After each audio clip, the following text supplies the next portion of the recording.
భయపడని వారికి చివరి ఘడియ ఇదే. దైవాన్ని నమ్మిన క్రైస్తవులకు మేలు కొలుపే ఇది.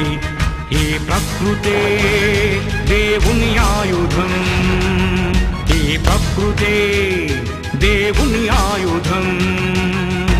మార్పులేని మనిషిని శిక్షించడానికి మనిషిపై వస్తుంది ఈ ప్రళయం. తన లెక్క పూర్తయినంత వరకు ఆగది ప్రళయం. మార్పు పొందు ఈ దినం, లేకపోతే తుది దినం.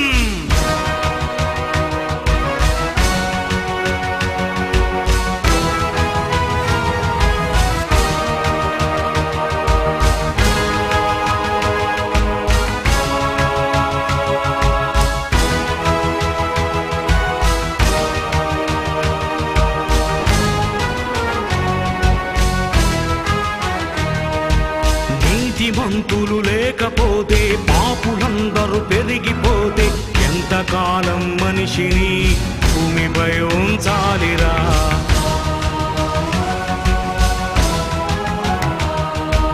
మనిషి కోసం పరితపించే దేవుడిని ప్రక్కనే పెడితా, మనిషిని ఈ భూమిపై ఎందుకు ఉంచాలిరా?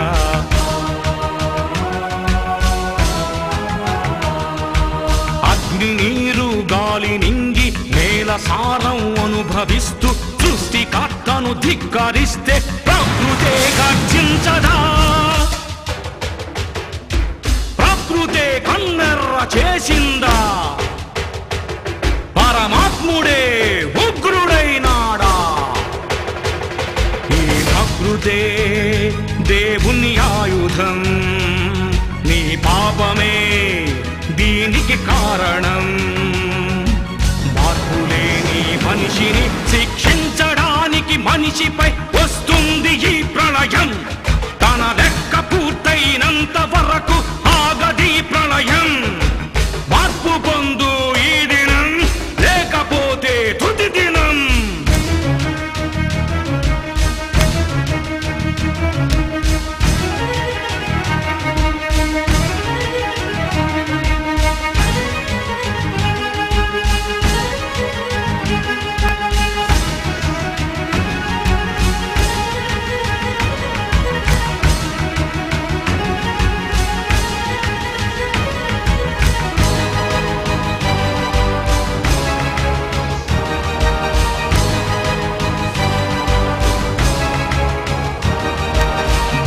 మనిషిని చంపుతుంటే, ఉగ్రవాదం పెరుగుతుంటే, నరుడు మృగముగా మారితే ఎందుకు ఉంచాలిరా?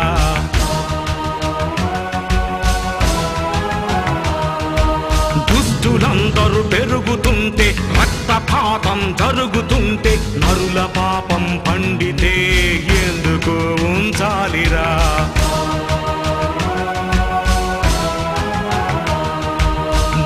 నాదని నింగినాదని దేవుడంటే లెక్కలేదని సృష్టికర్తను ధిక్కరిస్తే ప్రకృతే గర్జించదా? పెనుగాలి నాపే దమ్ము లేదు మనుషులెవ్వరికి, జల ప్రళయమాపే దమ్ము లేదధికారులెవ్వరికి. ఈ ప్రకృతే దేవుని ఆయుధం. నీ పాపమే దీనికి కారణం.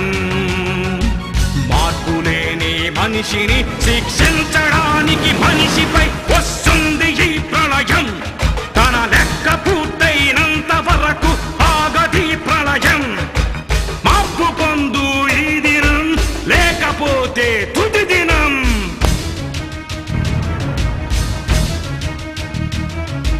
దేవునికి భయపడని వారికి చివరి ఘడియ ఇదే. దైవాన్ని నమ్మిన క్రైస్తవులకు మేలు కొలుపే ఇది.